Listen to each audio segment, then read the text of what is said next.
Assalamualaikum warahmatullahi wabarakatuh. Saya Muhammad Amsal dengan NPM 502531172. Di CPD ini saya mau menjelaskan tentang solusi saya untuk problem longest increasing subsequence untuk praktikum teori graf.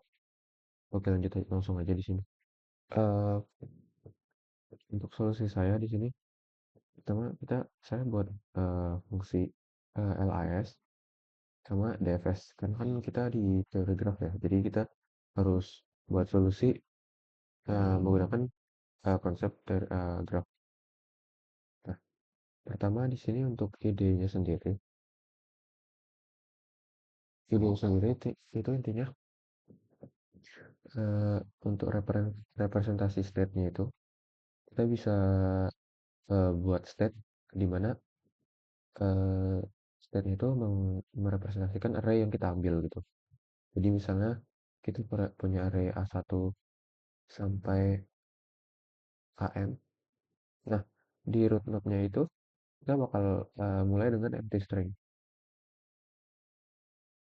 Nah, yang bisa kita ambil itu kan antara A1 sampai dengan AM. Jadi ada 5 M child di sini. Gitu.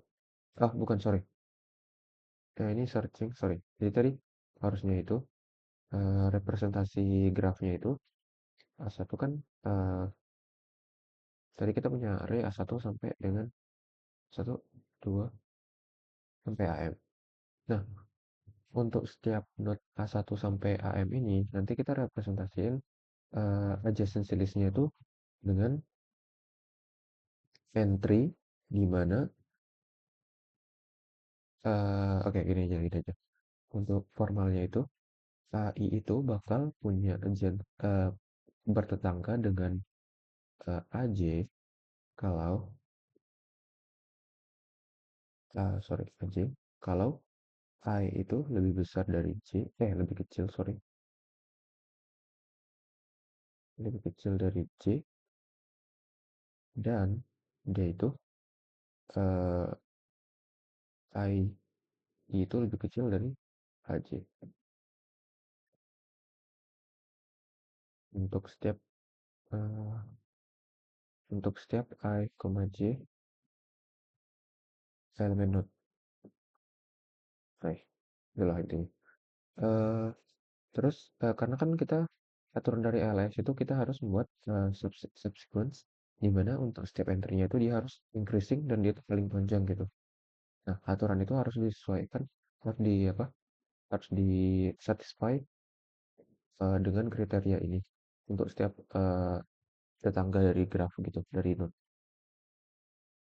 Nah, di sini kita buat array size n di sini dengan array size-nya. Terus kalau misalnya arraynya kosong, itu return 0, berarti kan panjang arraynya itu 0. Terus di sini untuk tadi representasi tetangganya itu kita masukin untuk setiap eh, node-nya, dan di sini node sebelahnya. Kalau misalnya array index I itu lebih kecil dari array index J, maka J itu pasti tetangga dari I, karena dia satisfy kriteria ini. Terus lanjut, kita buat vektor size-nya n dengan entry -1.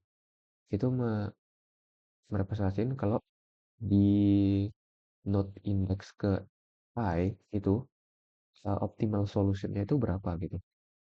Atau kalau dalam konteks ini itu uh, array di index ke I itu paling panjang berapa gitu di subsequence-nya setelahnya gitu.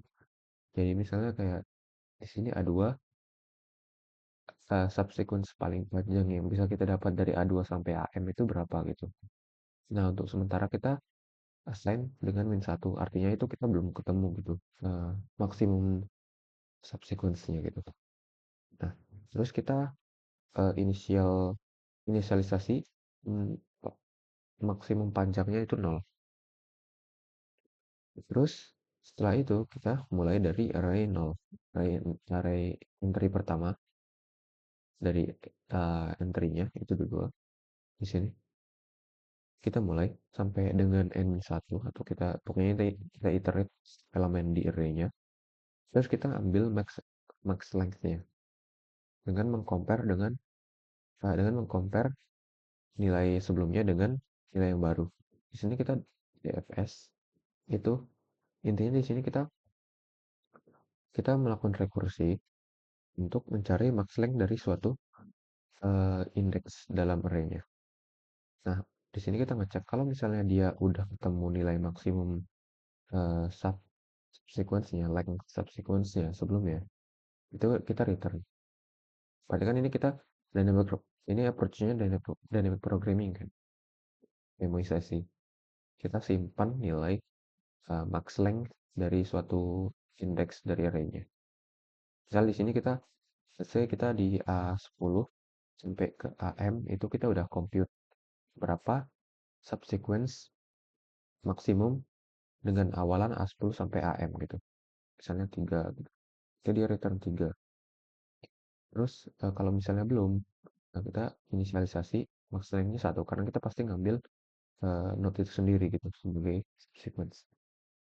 Nah, untuk setiap tetangga dari node yang kita rekursi itu, nanti kita cari lagi anunya apa maksimum length subsequence-nya.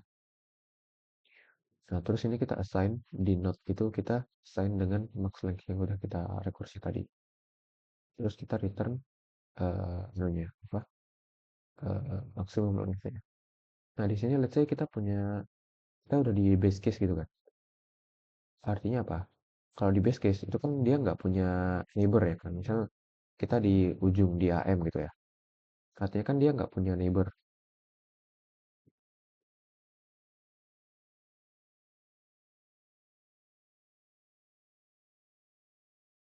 Ya dia nggak punya neighbor kan. Nah artinya ini perulangannya nggak dilakuin. Dan max length-nya sama dengan 1. Nah terus kita assign untuk entry terakhir yang di sini. Itu kita assign dengan length-nya 1. Karena dia sendiri kan. Nah kita return. Nah selanjutnya. Let's say AM-1 itu lebih kecil daripada AM. Dan ya, karena AM-1 itu lebih kecil dari M, maka di sini kan kita return 1 kan tadi kalau misalnya di base case-nya. Terus tadi kita memanggil AM-1. Kita manggil untuk setiap neighbor dari AM-1, kita compare max length yang sebelumnya di iterasi itu di rekursi itu kan sebelumnya kalau misalnya kita panggil AM-1, max length-nya kan sama dengan 1 kan. Dan terus kita compare 1 sama 1 ditambah DFS dari neighbor dari AM-1. Neighbor AM-1 kan cuma AM doang kan. Nah, pas kita rekursi AM itu, kita dapat 1 karena dia panjangnya cuma 1. Nah, 1 ditambah 1 kan 2. Dan max length yang sebelumnya kita di pemanggilan AM-1 itu 1. Di situ dikomparasi dengan 2 itu 2. Nah, di sini kita ketemu max length-nya 2. Nah, terus jadinya di sini untuk weight DP AM-1 itu nanti hasilnya 2. Karena di sini kan tadi 1 tambah 1 ini 2. Nah, di sini nanti DP node dari AM-1 itu sama dengan 2. Terus kita rekursi sampai kita ketemu di untuk node A0 gitu. Oke, nanti ya. Terus nanti kan di sini untuk setiap pemanggilannya kita nge-return DP dari node-nya. Nah,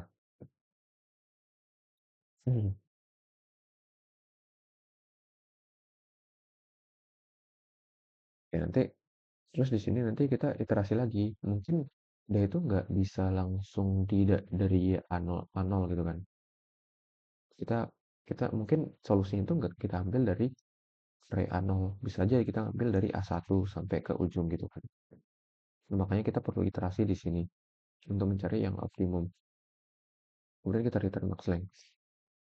Oke, untuk demonya sendiri nanti bisa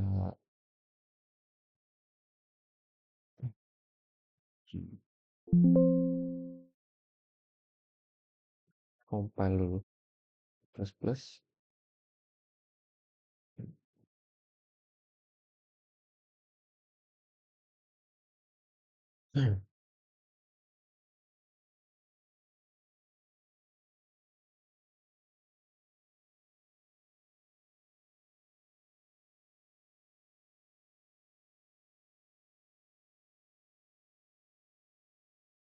ini udah kita punya apa sampel array. Di sini ada 22, 22, 29, 29 dan sebagainya. Nah, di sini kita nemunya panjang longest increasing subsequence, yaitu 5.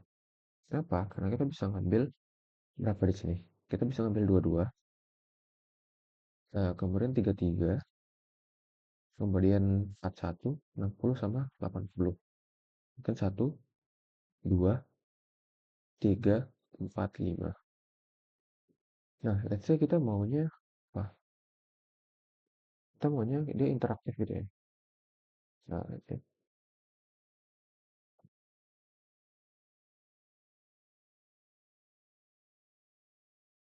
saya maunya interaktif.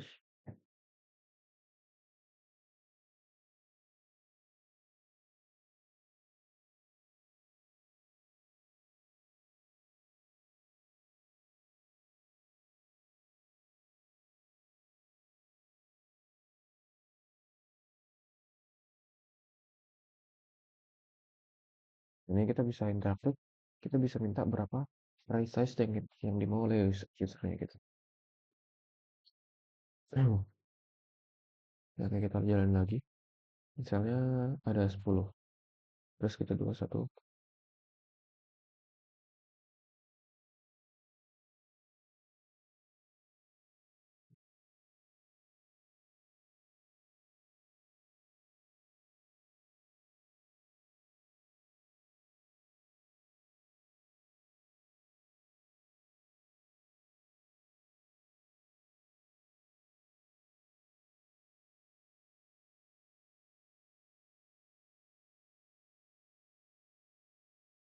Harusnya ini kita alokasiin dulu di atas.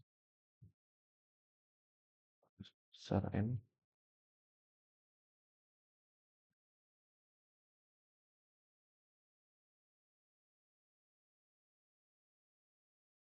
File dulu.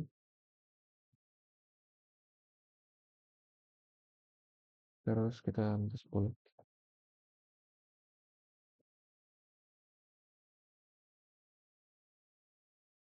Nah, ini panjangnya 4. Kenapa? Kita bisa ngambil 1 di awal. Kemudian ngambil berapa? 2 di sini. 3 di sini sama 8 di sini. Oke. Coba kita misalnya kita ngambil, oh nggak usah deh, kan susah nanti ini. Mungkin untuk demonya segitu dulu dari saya. Mohon maaf kalau misalnya penjelasan saya kurang atau gimana. Sekian, wassalamualaikum warahmatullahi wabarakatuh. Selamat pagi.